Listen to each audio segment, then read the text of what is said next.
En este video explicaremos la utilidad. Antes, en la época victoriana, los filósofos y los economistas hablaban alegremente de la utilidad como indicador del bienestar general de las personas. Se consideraba una medida numérica de la felicidad del individuo. Sin embargo, los economistas decidieron abandonar la idea de la utilidad como medida de la felicidad y han reformulado totalmente la teoría de la conducta del consumidor, en función ahora de sus preferencias. Se considera que la utilidad no es más que una forma de describirlas.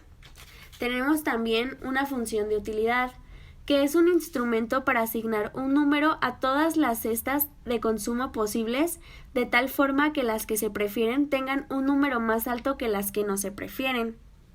Tenemos la magnitud de la función de utilidad, que solo es relevante en la medida en que nos permite determinar el puesto relativo que ocupan las diferentes cestas de consumo.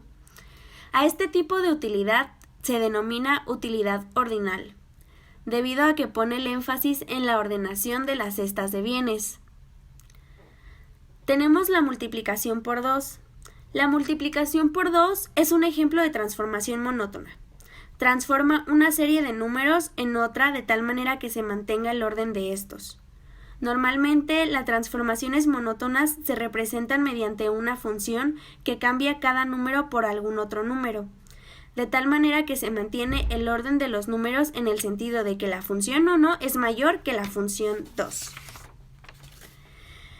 Para saber cómo obtener las curvas de indiferencia a partir de la utilidad, tenemos que hacernos una pregunta.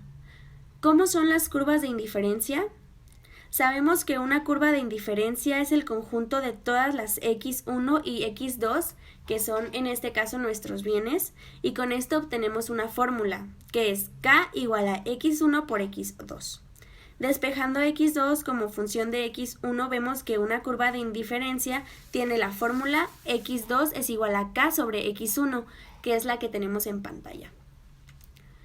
Sin embargo, ¿cómo hallaríamos una función de utilidad que represente un determinado conjunto de curvas de indiferencia? Eso es algo más difícil. Existen diferentes formas de hacerlo, pero una de ellas es matemática. Tenemos que encontrar una función que sea constante a lo largo de cada una y que asigne valores más altos a las más altas. También en esta presentación tenemos las preferencias cuasilineales.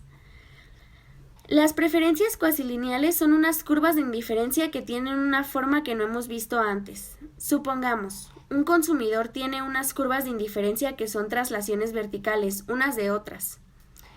Eso significa que todas las curvas de indiferencia son simplemente traslaciones verticales de una curva de indiferencia, de lo que se desprende la ecuación de una curva de indiferencia. Adopta la forma x2 igual a k menos b por x1, que es la que tenemos en pantalla, en la que k es una constante diferente para cada curva de indiferencia. Esta ecuación afirma que la altura de cada curva de indiferencia es una función de x1 menos b por x1, más una constante k, como lo tenemos en la gráfica que aparece en la diapositiva.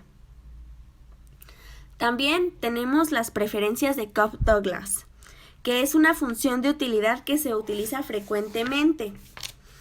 Las curvas de indiferencia de Cobb-Douglas son exactamente iguales que las curvas de indiferencia monótonas convexas, que llamamos curvas de indiferencia regulares.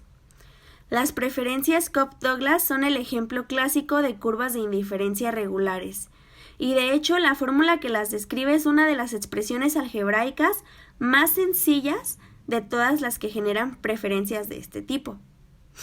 Naturalmente, una transformación monótona de la función de utilidad de Cobb-Douglas representa exactamente las mismas preferencias. Y por último, tenemos la utilidad marginal. Consideremos el caso de un individuo que consume la cesta de bienes x1 y x2. ¿Cómo varía su utilidad cuando obtiene una cantidad algo mayor del bien 1? A esta tasa de variación se denomina utilidad marginal.